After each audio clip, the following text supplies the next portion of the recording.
Hi guys, good morning, welcome back to our channel. Today's vlog ni Payong Kaibigan ay mabilisang update lamang po tayo kasi meron pong nilabas na advisory or announcement yung ating Bureau of Immigration. Patungkol po ito sa mga pagbabago na mangyayari na pagdadaanan po ng mga kababayan nating Filipino, di ba, na pauwi po dyan sa Pilipinas. Ito po ay effective or magsisimula April 1, 2024. Kaya makinig po kayong mabuti.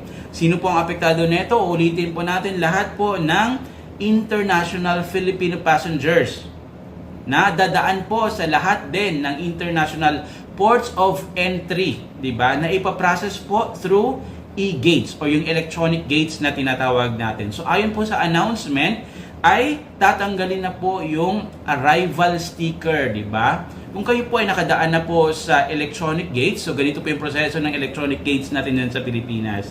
Diba? Dadaan ka po dyan, i-scan nyo po yung boarding pass, yung passport, magda-thumb mark po kayo, pipicturan, ganyan. At pag nakalabas, bago po kayong lumabas, meron na pong arrival sticker, kung saan yung arrival sticker na yan ay ididikit po natin sa blank page ng ating passport. So ayon po sa announcement nila, ay simula April 1 ay tatanggalin na po yung arrival sticker na yan. At bilang kapalit po niyan, ay makakatanggap na lamang po tayo ng arrival confirmation. Saan?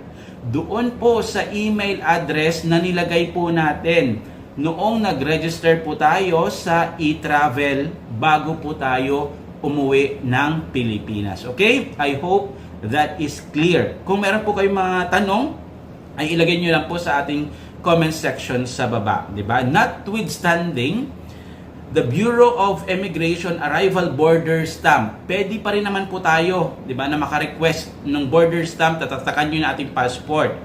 May be affixed onto the Philippine passport by the immigration officer assigned at e-gates upon request. So kung mag-request po kayo, natatakan yung passport nyo, ay pwede naman. Tatakan po yan ng immigration officer na naka-assign doon sa electronic gates. Ito po, muling paalala mula sa ating Bureau of Immigration para daw po sa mabilisan na pag-process ng mga passengers, 'di ba, na pauwi ng Pilipinas, lahat po tayo ay inuutusan, 'di ba, na mag-register, 'di ba, or update our information sa e-travel system at least 72 hours prior to the intended travel. O yun.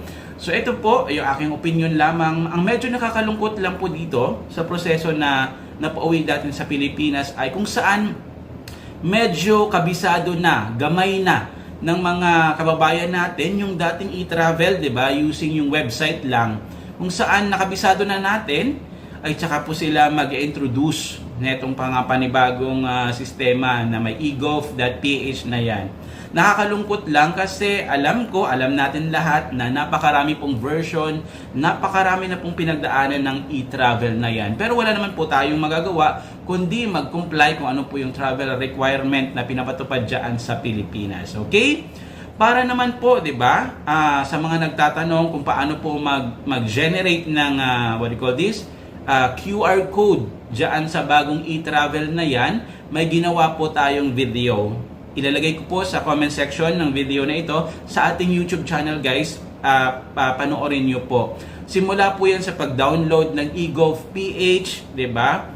Pag-sign up and then pag-verify ng ating account until sa generation po ng e-travel QR code.